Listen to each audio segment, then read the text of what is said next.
하나님 말씀 출애굽기 23장 16절 우리 전반부만 보겠습니다. 16절 전반부만 우리 합독할까요?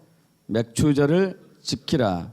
이는 내가 수고하여 밭에 뿌린 것에 첫 열매를 거둠이니라.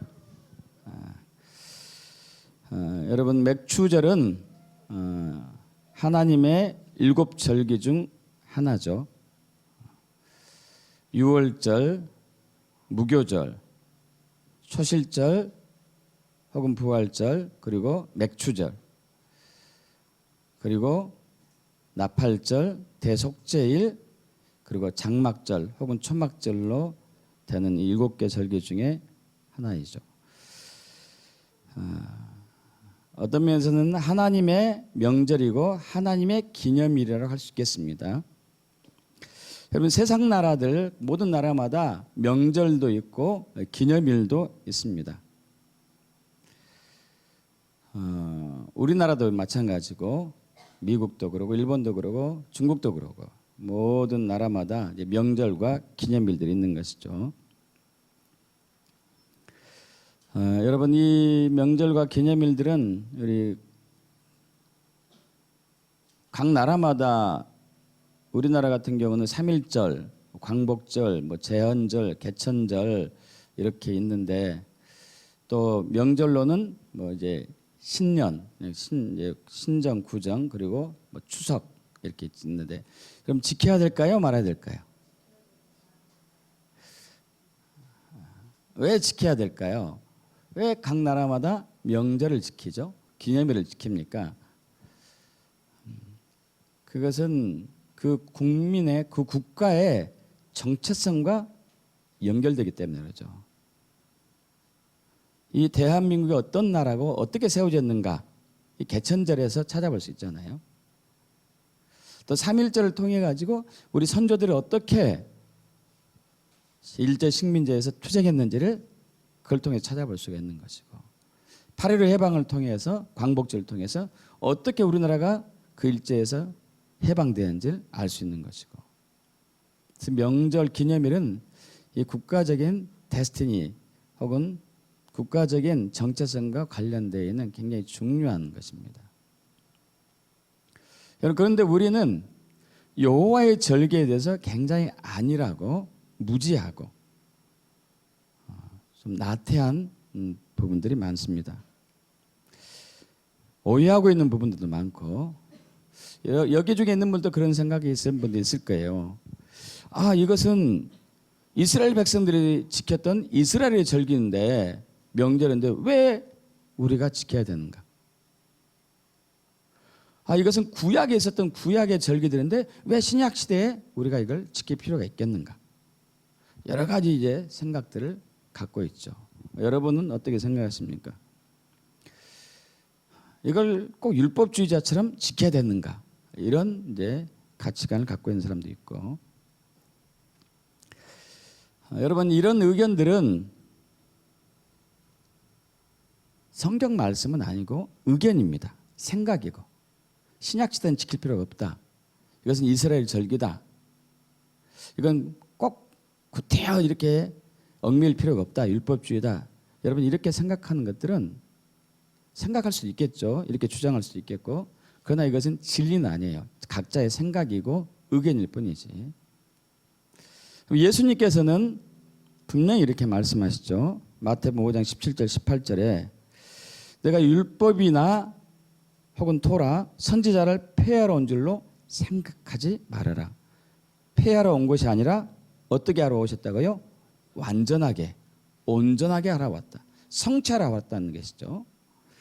그러면서 진실로 너에게 이르는데 천지가 없어지기 전에는 율법의 1.1획도 없어지지 말씀의 1.1획도 없어지지 않을 것이다. 믿습니까 여러분? 말씀의 점 하나도 받침 하나도 없앨 수가 없다는 얘기예요. 그렇다면 여호와의 절기를 우리가 함부로 없애서는 안 된다는 거겠죠. 동의하십니까? 자, 여러분 왜 지켜야 되냐면은 이 일곱 절기는 사람이 만든 절기가 아니에요. 하나님이 정한 절기예요.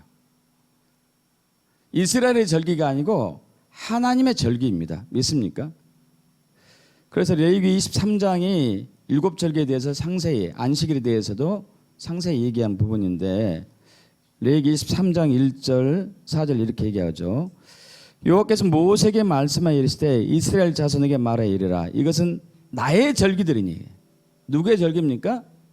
나의 절기. 여호와 하나님의 절기란 얘기예요. 너희가 성회로 공포할 여호와의 절기들이니라. 엿새 동안 일할 것이 일곱째 날은 안식일이니 성회의 날이라. 너희는 아무 일도 하지 말라. 이는 너희가 거주하는 각처에 지킬 여호와의 안식일이니라. 그러면서 이제 이것은 너희가 그 정한 때에 성회로 공포할 여호와의 절기들이니라. 그러면서 7개의 절기를 쫙 풀어가십니다. 여호와의 절기란 얘기죠. 여호와의 절기. 어떤 분들은 이 여호와의 소중한 굉장히 중요한 절기를 구약시대의 유물이라고 이렇게 치부하면서 신약시대에 지킬 필요 없다고 얘기해요. 여러분, 그런데 잘 이해하셔야 돼요. 무엇을 이해하셔야 되냐면은 성경을 우리 기준으로 보면 안 돼요. 하나님의 기준으로 보셔야 돼요. 아멘이십니까? 조금 아멘이십니까? 크게 아멘입니까? 감사합니다. 말씀을 볼 때 내 기준으로 보시면 안 돼. 여러분 잘 생각해 봐요. 신약과 구약이 우리는 이렇게 있어요. 구약에 37권, 신약에 27권이 있죠. 이걸 누가 나눠놨겠어요? 하나님이니까 우리예요. 우리가 나눈 거예요. 우리가 임무대로 나눈 거예요. 예수님의 탄생일 기준으로 신약과 구약을 우리가 나눈 거예요. 우리가. 자, 여러분, 지금 현재 이스라엘 백성들이 주의 품으로 돌아오고 있는데 그들은 성경을 신약 구약으로 나누지 않았어요. 그냥 성경이에요. 여러분 이해 가세요? 그들은 신구약이 아니에요. 그냥 성경 한 권이에요. 전체.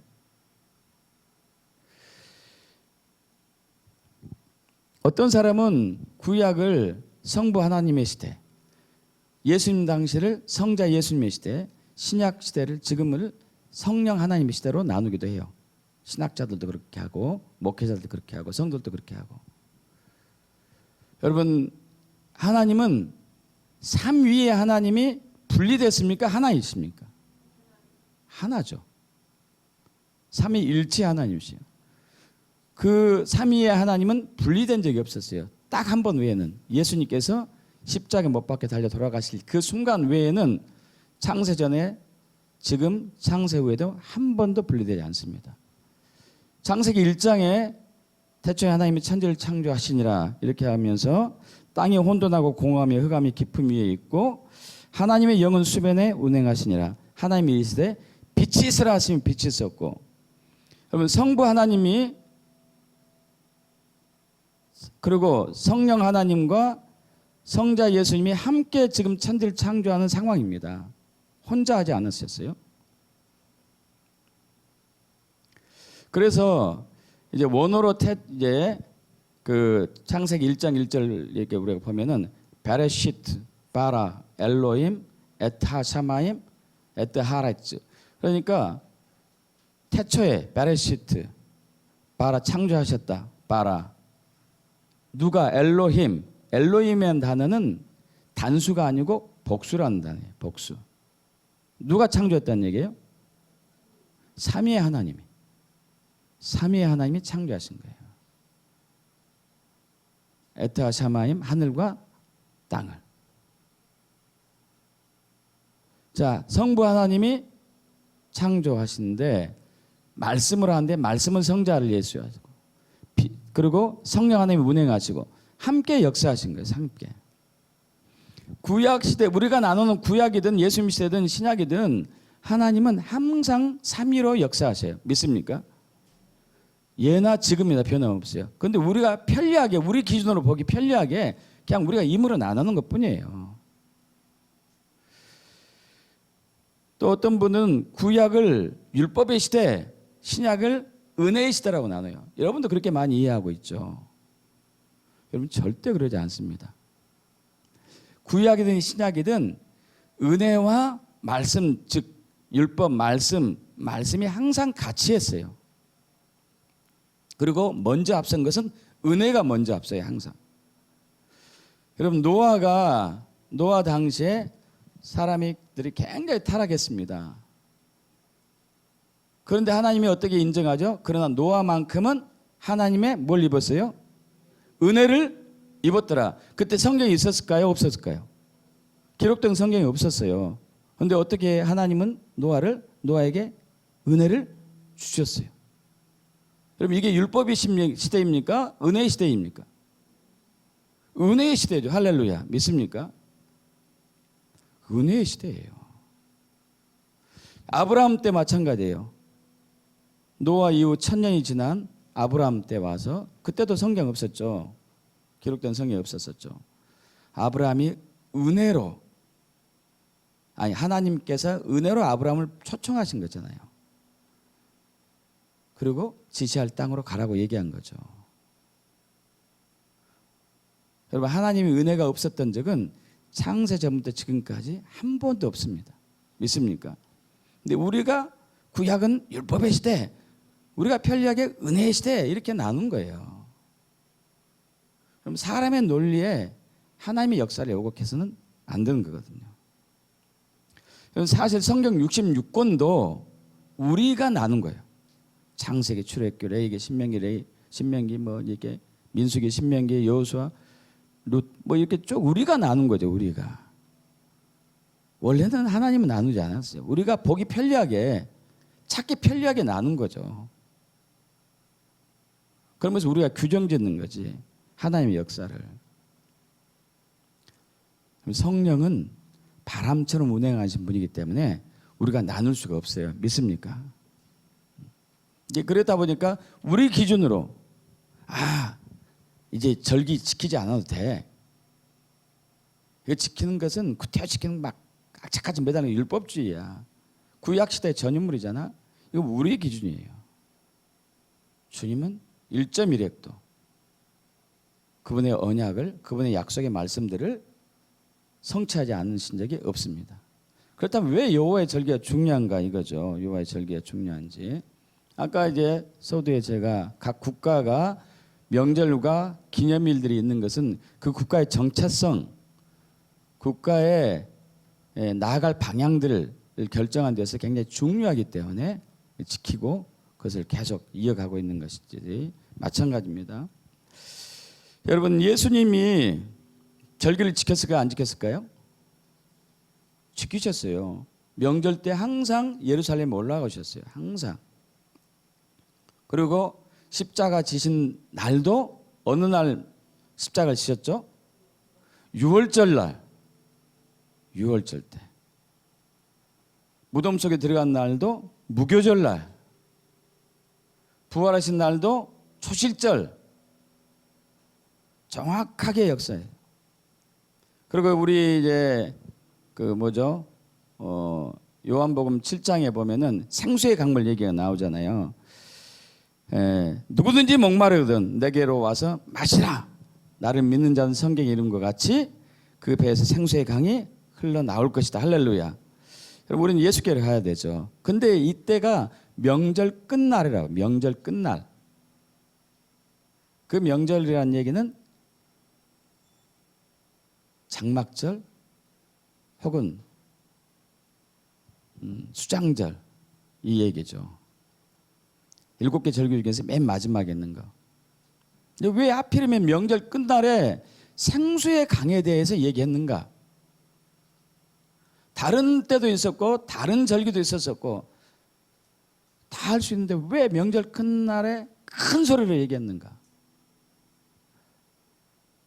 여러분 이 장막절, 수장절에 하는 의식 행위 중에 하나가 그 실로암 물가에서 물을 떠다가 예루살렘 성전으로 오는데 그때 또 예루살렘에서 멀리 떨어지는 제가 오래돼서 서쪽인가 북쪽인가 서북 쪽에 기억은 잊었는데 그곳에 가서 버드나무는 어디서 자라죠?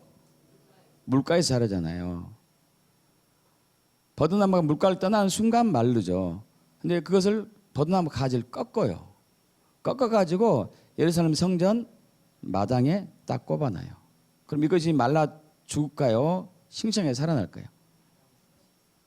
금방 말라 죽죠. 더구나 이제 꺾어졌으니까.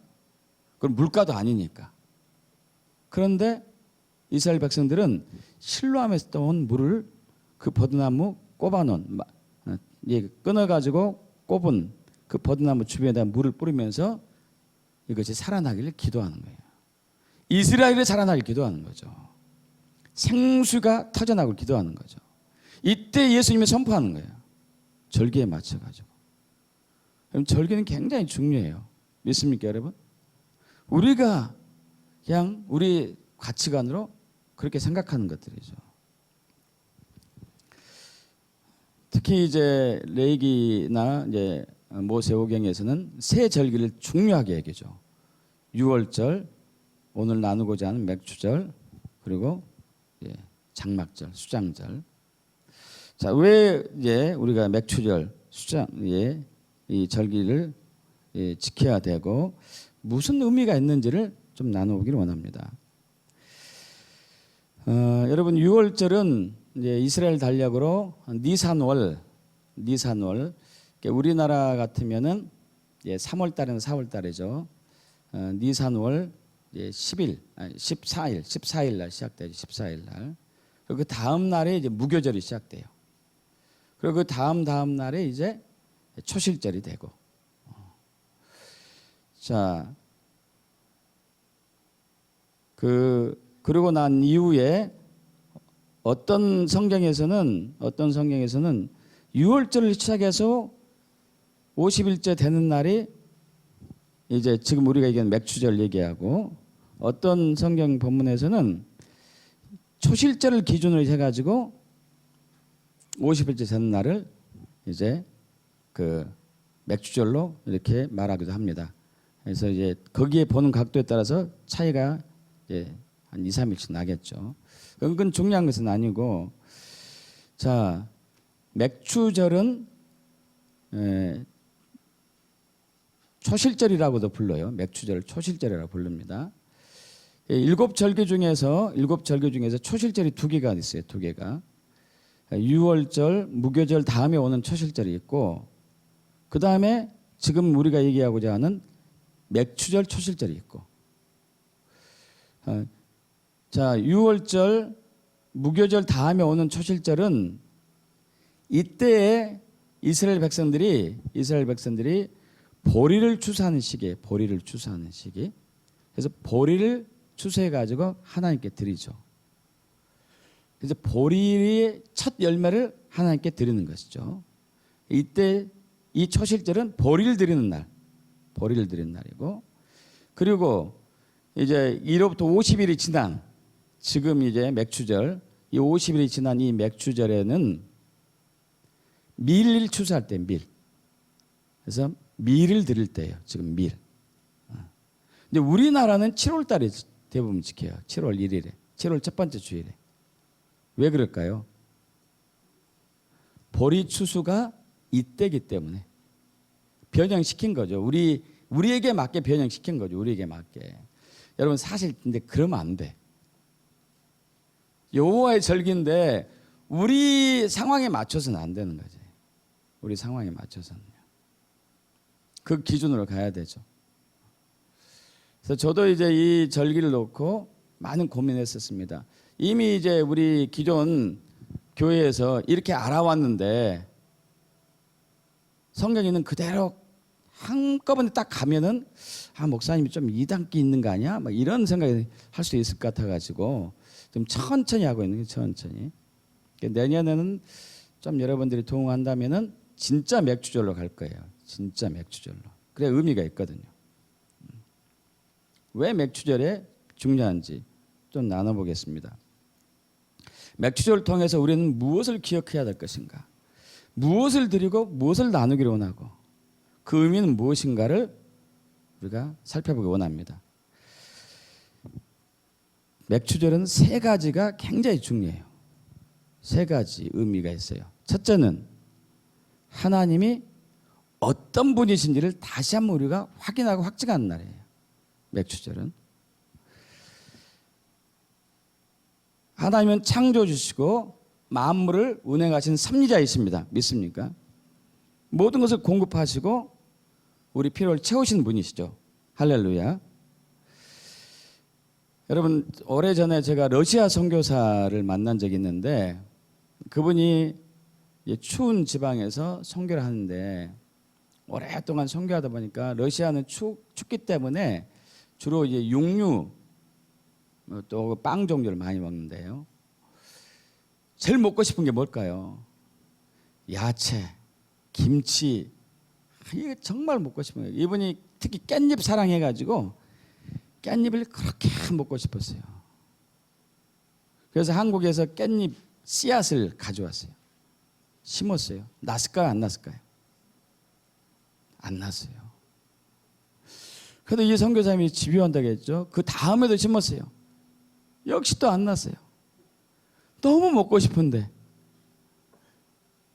그래서 기도했어요. 주님은 능치 못할 일 없으신 분이 아니십니까?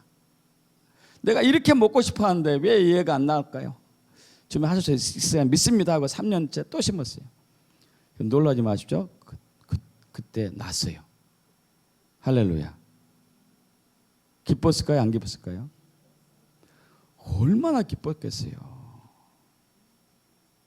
막 고기 냄새만 맡아도 냄새 나고 고기만 냄새 맡아도 막 속에서 올라오고 빵, 이게 막 지겹고 드디어 깻잎이 나왔다니까요.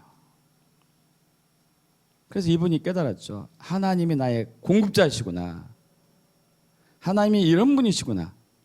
믿습니까? 여러분, 맥추절 추수의 기쁨이 있어요. 추수의 기쁨. 우리나라는 이 시기가 보리를 추수할 때고 이스라엘 백성들은 밀을 추수할 때고 이 추수의 기쁨들, 이 추수의 기쁨을 맛보게 한 것은 누구시라고요? 하나님. 할렐루야. 그래서 맥추절은 하나님이 어떤 분인가 확인한 거예요. 우리 집에 혹은 내 통장에 잔고가 그렇게 삶이 어려운 부분에 불구하고 이만큼이나 있네?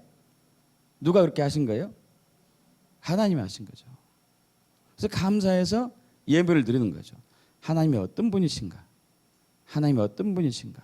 여러분, 우리는 늘 하나님을 기억하고 계셔야 돼요. 단 한순간도 잊어서는 안 되죠. 믿습니까?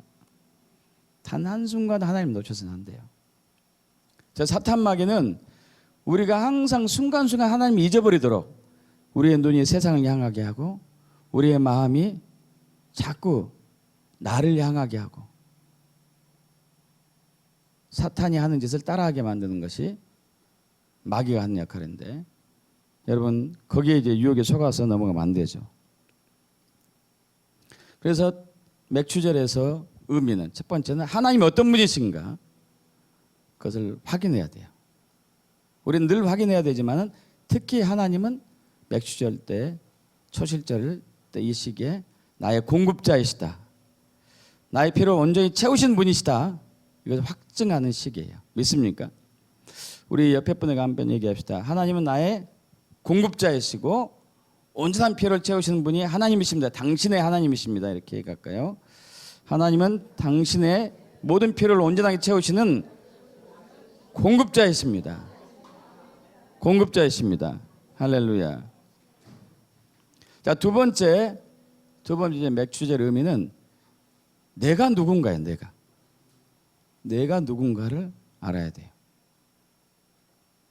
신명기 26장 1절에서 11절 보면은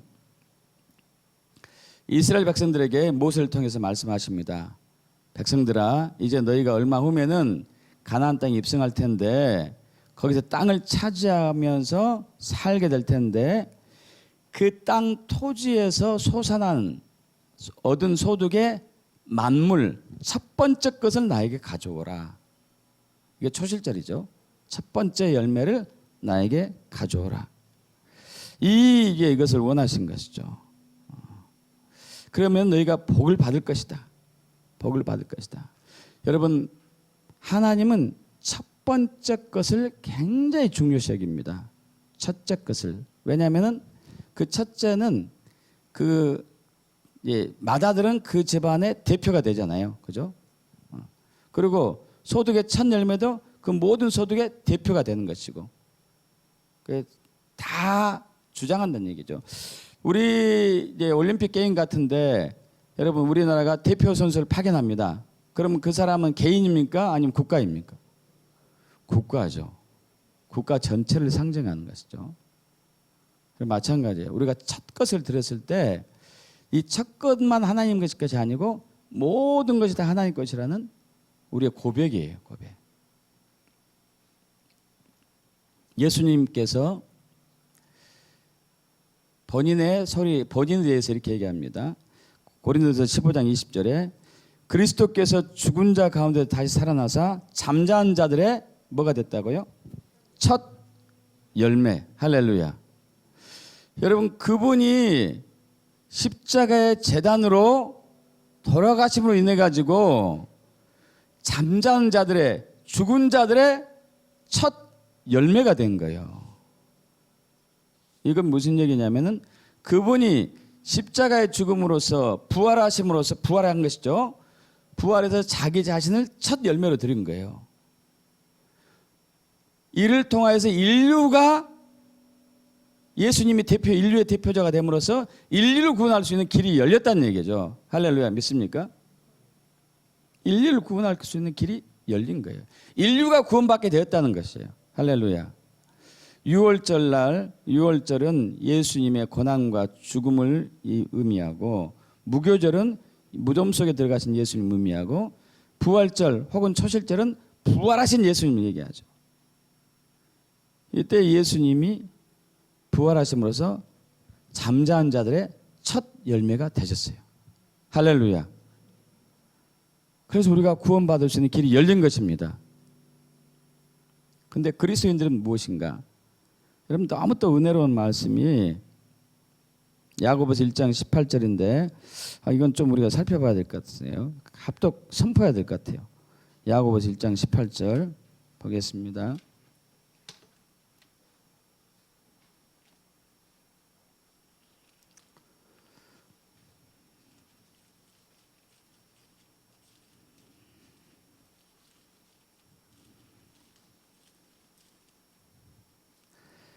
자, 저와 여러분 합독하겠습니다.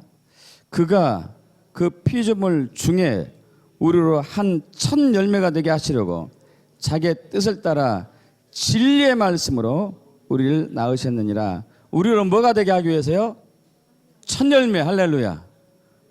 여러분, 첫 열매가 되신 부활하신 예수님이 우리를 첫 열매로 또 삼으신 거예요. 이런 감격이 어디 있습니까? 장자는 차자에 비해서 많은 것들을 유업으로 물려받는 사람이 장자거든요. 여러분, 예수님이 우리를 그 반열에 우리를 세우신 거예요. 할렐루야. 저와 여러분이 첫 열매가 돼요. 또 예수 안에서. 믿습니까? 여러분, 맥추절은 그 의미가 있는 것이에요. 맥추절은. 여러분, 맥추절 이제 초실절, 첫 번째 초실절에 예수님이 첫 열매가 되셨어요. 그래서 만 인류를 구원할 수 있는 길이 열린 것이죠. 자, 지금 맥추절 때 우리가 첫 열매가 돼요. 자, 이로 인해서 예수님이 자기 자신을 들여가지고 첫 열매가 된 것처럼 우리 또한 우리 자신을 맥추절 때 드림으로써 첫 열매로 확인돼야 돼요. 그래야지만이 우리가 하나님께 속한 자임을 확실하게 알고 믿게 되는 것이죠. 여러분이 마귀에게 속했습니까? 여러분께 속했습니까? 세상에 속했습니까? 아니면 하나님께 속해 있습니까? 하나님께 속한 자가 되기를 원한다면은 이제 맥추절 맞이해 가지고 여러분 자신을 하나님께 내어드리셔야 돼요. 내어드리지 않으면은 누구에게 여러분이 내어주셨습니까? 이건 쉽게 알 수 있어요. 내가 하루 종일 뭘 생각하고 있는지. 돈 벌 궁리만 생각하고 있다면 세상에 여러분을 내준 거예요.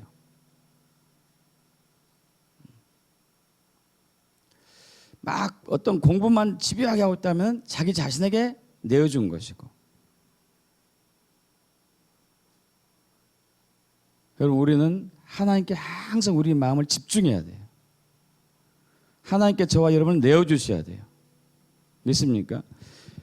예수님이 자기 자신을 들여가지고 온 인류를 살리는 첫 열매가 되었던 것처럼 우리 또한 우리 자신을 들여가지고 하나님께 속한 자가 확증되었다는 것을 고백하는 것이죠.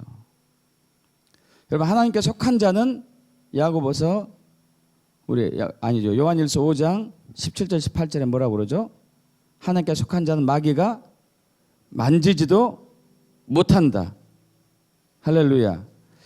요한일서 5장 18절 하나님으로부터 나신 자가 그를 지키심에 악한 자가 그를 만지지 못한다. 그런데 19절이 답이죠.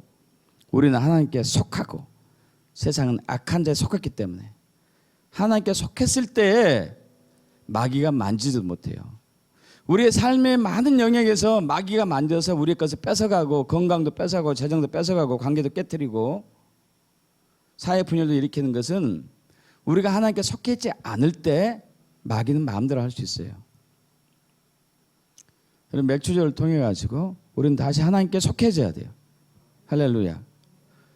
우리의 정체성이 하나님께 속해 있는 거예요. 믿습니까? 맥주절은 하나님이 어떤 분인가를 알아야 되는 시기고 내가 누군지를 알아야 돼요. 여러분, 하나님이 속해 있는 것을 믿습니까? 여러분, 선포합시다. 선언합시다. 주변 분들에게 저는 하나님께 속해 있습니다. 저는 하나님께 속해 있습니다. 저는 하나님께 속해 있습니다. 저는 하나님께 속해 있습니다. 그래서 마귀가 만지지도 못합니다. 마귀가 만지지도 못합니다. 할렐루야. 세 번째, 우리가 맥주절을 통해서 검증하고 확증해야 될 부분 중 하나는 교회의 정체성이에요. 교회가 무엇인가? 교회가 무언가? 여러분, 요즘 사회에서는 이제 그 과거 저 어렸을 때처럼 그런 이제 나누는 삶을 잘 살지 않습니다. 불과 몇십 년 전만 하더라도요, 시골의 농부들은 이제 뭐 추수 때 이렇게 많은 것을 소득을 얻게 되면 그것을 어떻게 했죠? 여기 시골에 잘 한분 계시죠? 다 집집마다 돌렸어요. 이걸 집집마다 돌렸습니다. 저희 집은 제가 어렸을 때 지금으로 얘기하면 마트를 했어요. 마트. 그래서 뭐 이제 자파성이었죠. 뭐 과일도 팔고 과자도 팔고 뭐. 그리고 추석 때 딱 그 추석 때가 대목이었어요. 대목. 1년치 한꺼번에 다 보는 그날. 그럼 끝나면은 꼭 어머니가 과일을 저한테 해서 집집마다 돌리겠어요. 근처의 모든 가게마다.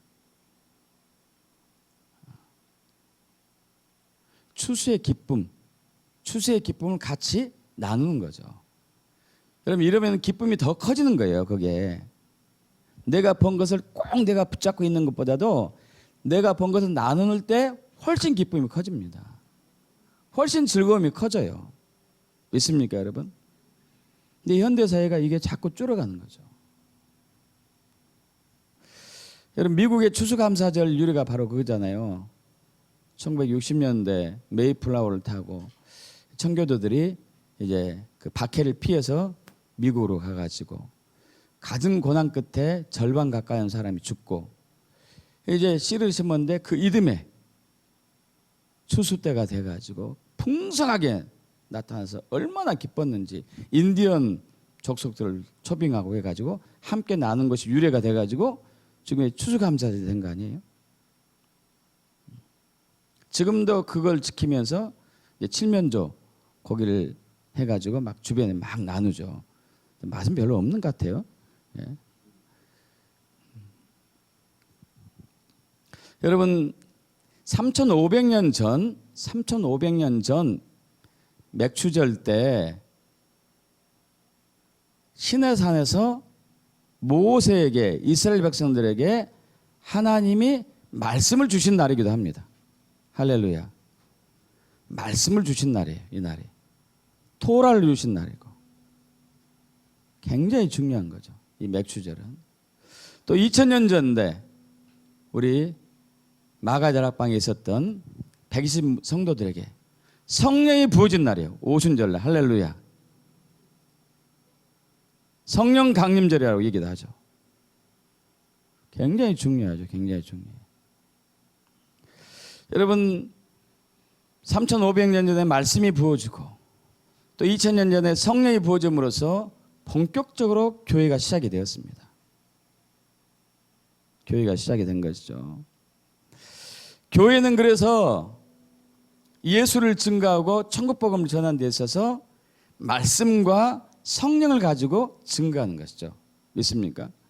말씀과 성령을 가지고 나누는 거예요. 나누는 거. 자, 아까 이제 우리 추수 때 우리 옛날 사람들 또 미국의 유래도 그러고 추수감사절 유래도 그러고 기쁨을 나눈다고 했습니다. 나눈다고. 자, 우리가 받은 복음, 우리가 받은 예수, 우리가 받은 십자가, 우리가 받은 천국을 주변 사람에게 나눈 날이 바로 맥추절.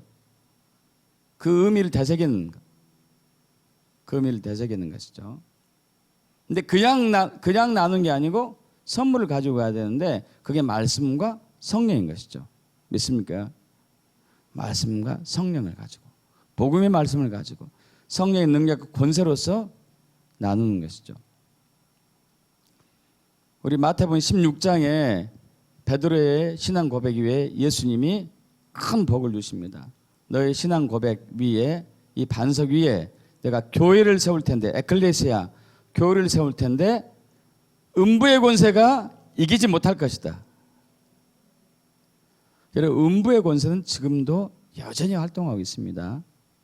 에덴 동산에서부터 지금까지 예수님 오시기 전까지 계속 활동하죠. 그는 사람들을 미혹해가지고 자기의 종으로 만들고 노예로 만들면서 자기 시스템들을 곳곳에 구축해 놓은 거예요. 곳곳에.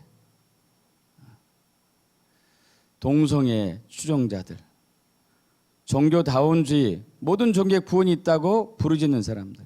여러분 어제도 우리 서울시청 광장에 동성애 반대 집회 갔었는데 동성애 현장 속에 들어가 있었던 어떤 사람이 카톡으로 저한테 보내왔더라고요. 거기에 참여한 교회들, 열린교회, 무슨 교회, 몇 개 교회가 참여했더라고요. 여러분 저들은 진짜 하나님께 속한 자가 아니에요. 본인은 그렇게 주장하지만 아니죠. 어둠에게 속은 거죠. 속은 거. 지금 거짓이 굉장히 난무하는 시대죠. 거짓이 난무하는 시대. 여러분 거짓을 확인할 수 있는 길은 딱 하나예요. 하나님 말씀에 예수님이 계속 거짓이 있다, 미혹이 있다 얘기합니다. 근데 이걸 내가 허용했다 이거예요. 데살로니가전서 2장에 허용했다. 허용한 이유는 뭐예요? 네가 진짜 진리에 있는가 내가 검증해 본다.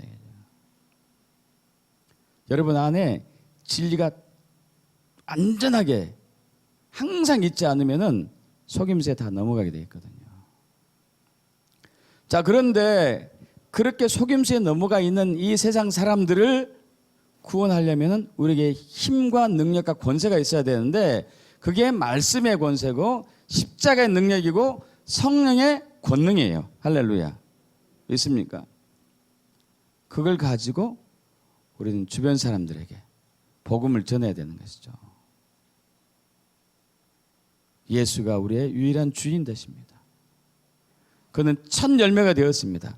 우리를 첫 열매로 삼으셨습니다. 이제 이 복음 안에 들어오십시오. 할렐루야. 그럼 교회의 정체성이 이 교회는 사회의 어두운 영역들을 돌파하고 사회의 악의 시스템들을 무너뜨리는 곳이 바로 교회예요. 믿습니까, 여러분?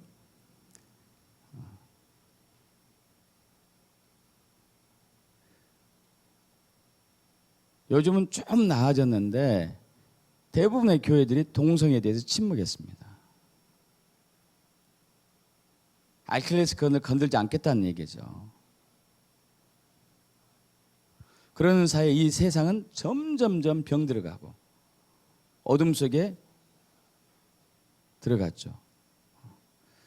여러분, 우리가 빛과 소금이라면은 무엇이 진리인지 정확하게 얘기해야 돼요. 할렐루야. 우리가 선포해야 되는 것이죠. 그럼 동성애는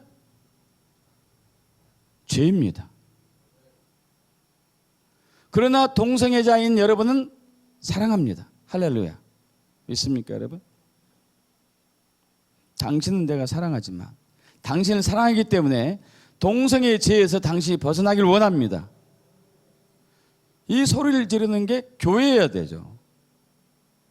믿습니까, 여러분?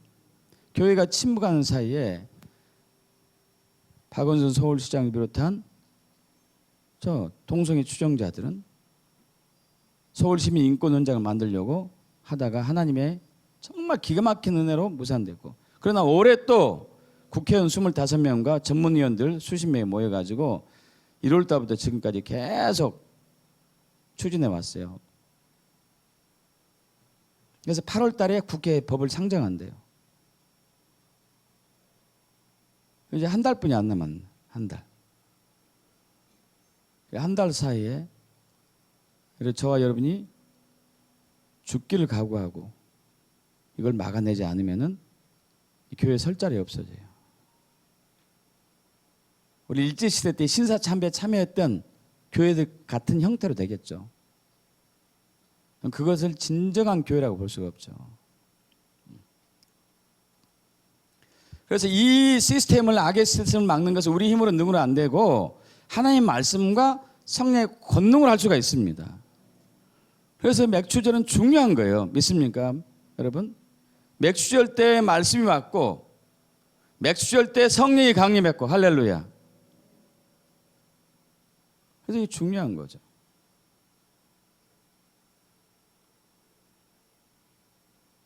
근데 우리는 이제 대부분의 교회들이 그것 중요하죠. 감사로만. 감사해야죠. 감사도 하는데 우리가 누군지 알아야 되고 교회가 뭔지를 알아야 돼요. 할렐루야. 교회가 교회 역할을 해야 되니까. 이제 이 잠자는 교회를 지금 하나님이 깨우고 계십니다. 이게 하나님의 은혜죠.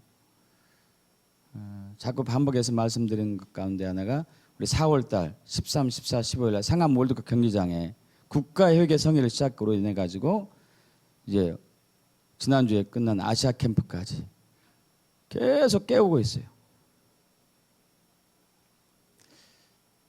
참으로 놀라운 게 하나님의 은혜가 큰 게요. 저는 이제 요즘 상황을 2017년 상황을 6.25 전쟁과 비슷하다고 보고 있어요. 비슷한 시기에. 6.25 전쟁 때 어떻게 됐습니까? 1950년 6월 25일 새벽 4시 10분 북한 김일성이 기습적으로 남침했죠. 무력 남침했었죠. 아무런 준비가 되지 않았던 한국은 남한은 계속 밀려 내려갔고, 그럼 참 재밌다보다도 참 황당했던 게 남한 정부에서는요 6.25 전쟁 나기 전날까지도 북진 통일 외쳤다니까요. 우리가 가면은 저들 한 방에 눕힐 수 있다. 아니 빗마저도 한 방이다. 뭐 이런 식으로. 이제 막상 전쟁이 터지니까 석 달도 안 되는 시기에 3일 만에 서울이 함락당하고 한 달 만에 대전이 함락당하고 3개월 만에 낙동강 이하만 남고 완전히 점령당했죠. 조금만 있으면 완전히 없어질 판인데 하나님께서 유엔 세계 열방의 나라들을 한국에 보내가지고 다시 한국을 살려놓으셨어요. 살려놓을 뿐만 아니고 선교적인 영역에서, 교회적인 영역에서, 경제적인 영역에서 세계 강대국으로 세웠죠. 할렐루야. 그런데 여기에 우리가 겸손해야 되는데 교만해졌어요. 정말 교만했습니다. 여러분 1980년대 후반부터 90년대부터 본격적으로 해외 여행이 한국 사람들이 시작되었는데 그때 이제 저는 중국에 유학 갈 때였고 90년대 여러분 참 가관이 아니었어요. 해외 가면 누구나 다 한국 사람이 사장인 거예요. 막. 직원도 사장이고 농사 짓는 사람도 사장이고 다 사장이에요. 사장. 그러면서 거드름 피우지 돈 쓰고 다니면서 사람들 무시하고 교만이에요. 근데 이것이 교회에서도 선교에서도 많이 섞여 있었어요. 제가 신대원 다닐 때 한 20년 가까이 전에 카자흐스탄으로 의료 선교를 갔었는데 어느 교회에서 한국의 교회에서 거기에 이제 선교사를 파송했습니다. 여러분 단 1년 사이에 성도가 5천 명이 돼요. 5천 명. 우와. 왜 그런지 아세요? 나눠주니까. 공책 나눠주고 옷 나눠주고 막 먹을 것 제공하니까 5천 명이 왔는데 제가 딱 가는 그 시기에 500명으로 줄었더라고요. 왜? 저들은 알았어요. 현지인들은 저들이 우리를 무시한다. 돈 많고 배운 거 있다고 해가지고 우리를 무시한다. 기분 나쁘다. 해가지고 4,500명이 나간 거예요. 교만이 교만. 교회가 점점점 어둠에 밀려 들어가고 코너로 밀려 들어가고 목소리 못 내고 잠들어 있고 병들어 있고 연약해진 이 시기에 하나님이 기가 막히게 열방의 용사들을 한국에 계속 보내세요. 미국의 많은 영적인 거장들이 왔고 유럽의 영적인 거장들이 왔고 주로 미국에서 많이 왔지만 그들 통해서 깨웠습니다. 깨웠어요. 신디 제이콥스, 피터 와그너 이런 유명하신 척 피어슨, 더치시츠 목사님 뭐 유명한 분들 하이디 베이커 굉장한 분들이잖아요. 여러분 그들이 한결같이 우리에게 요구하는 게 뭐였지 않습니까? 근데 한국의 대부분 목회자들과 성도들은 그걸 못 봤죠.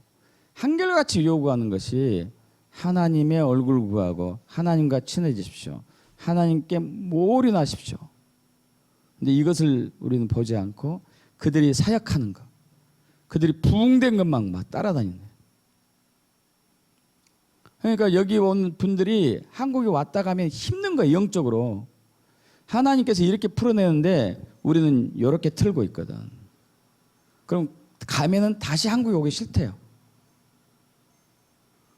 근데 신기하게 하나님께서 가라 그러는 거예요. 왜요? 하나님. 한국은 매우 중요하다. 마지막 때 매우 중요하다.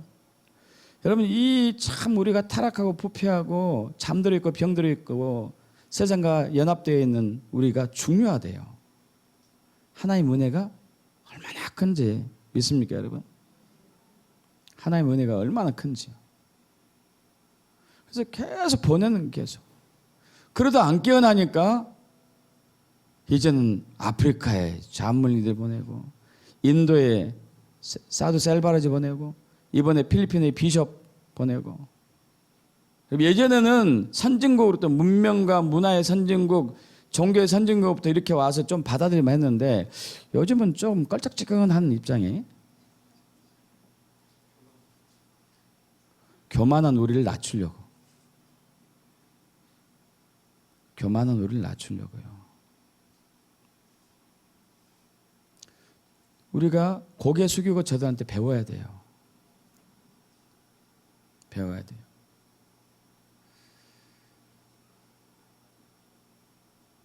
예전과 같은 그 못된 것을 반복하면 안 돼요. 겸손으로 배우고 다시 부흥되었을 때 이제 열방을 섬기는 데 있어서 굉장히 겸손한 자세로 섬겨야 되는 거죠. 겸손하게 섬기셔야 돼요.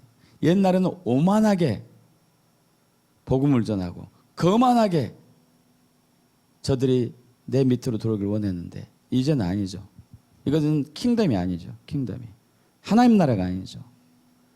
이제는 지극히 겸손한 마음으로 내 모든 것을 내어줘서 저들을 섬길 때는 하나님의 한국을 향한 데스티니가 이루어지는 것이죠. 믿습니까? 오순절, 맥추절, 성령 강림절, 또 한 번의 초실절, 그것은 굉장한 의미가 있는 날이에요. 이것을 통하여서 우리는 주의 재림을 준비하게 되는 것이죠. 믿습니까? 주님 오실 길을 왕의 대로를 닦는 것이에요. 교회가 하는 역할이 그거잖아요. 왕이 오실 길을 닦아내야 되고 주님 오실 경배의 대로를 수축해야 되고 주님이 오실 때 신랑 대신 예수님을 맞이하는 거룩한 신부로 회복돼야 되는 것이고 교회가 할렐루야.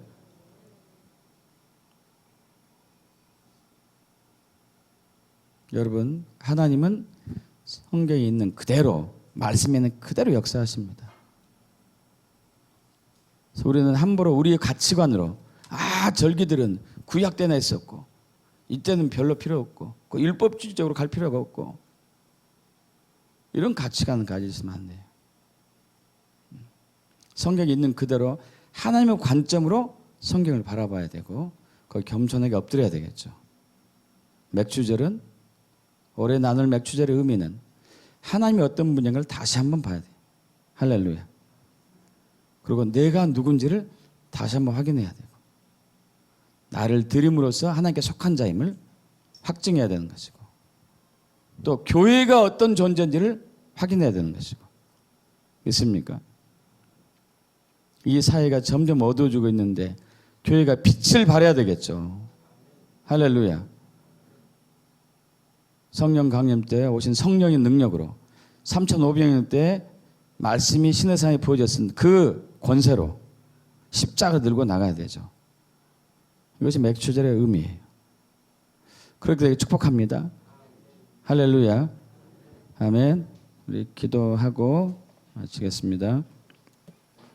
아버지 하나님, 우리에게 여호와의 절기를 허락하여 주심을 진심으로 감사합니다.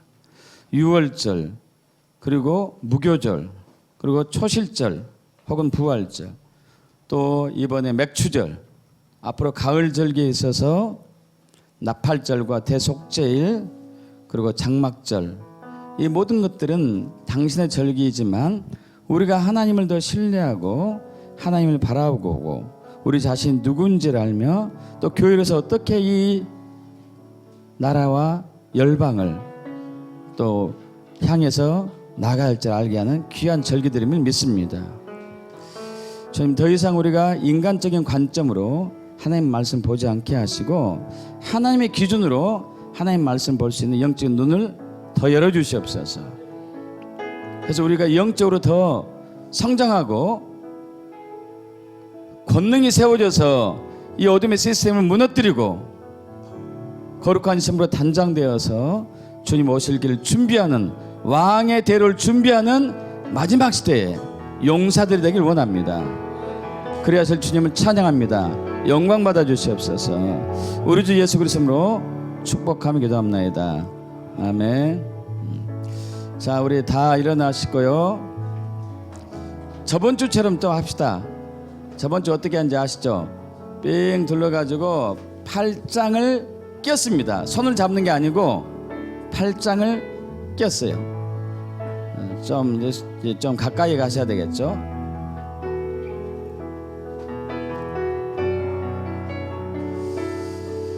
예, 팔짱을 낀 이유는 교회의 정체성, 중간으로 중간에 누가 들어가서 해야 될 것 같은데 중간으로 그죠?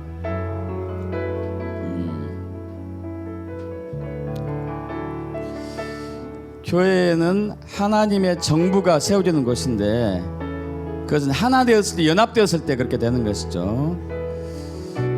주님 우리 또 기도합시다. 오른쪽에 있는 형제 왼쪽에 있는 형제가 맥주제를 통해서 하나님이 주신 모든 것을 보게 하시고 마지막 때에 귀한 교회로 세워지기를 축복합니다. 지금 영광 받아 주시옵소서. 아멘. 주님 오소서. 주님 오시옵소서. 우리가 하나님을 다시 한번 이 팔짱 낀 모습을 통해서 고백합니다. 이 하나됨 위에 주님 나라를 임하여 주시옵시고 당신의 능력과 권세로 역사해 주시옵소서. 주님의 뜻이 이루어질 것 믿습니다. 감사드리며 우리 주 예수 그리스도 믿옵나이다. 아멘. 축도로 마칩니다. 지금 십자가에서 당신의 생명을 내어주셔서 우리를 구원하신 예수 그리스도의 무한한 은혜와 독생자 예수 그리스도의 아낌없이 우리에게 내어주셔서 우리를 당신의 자녀 삼아주신 그리고 첫 열매가 되게 하신 성부 하나님의 끝없는 사랑과 우리로 하여금 맥주제를 통하여서 맥주제의 의미가 무엇인지를 다시 한번 알게 하시고 우리가 누구인지 교회가 무엇인지 깨닫게 하며 이제 주님 재림을 준비하고자 하는 여기 있는 모든 형제 자매님들에게 지금부터 영원까지 함께 하시기를 간절히 축원합니다.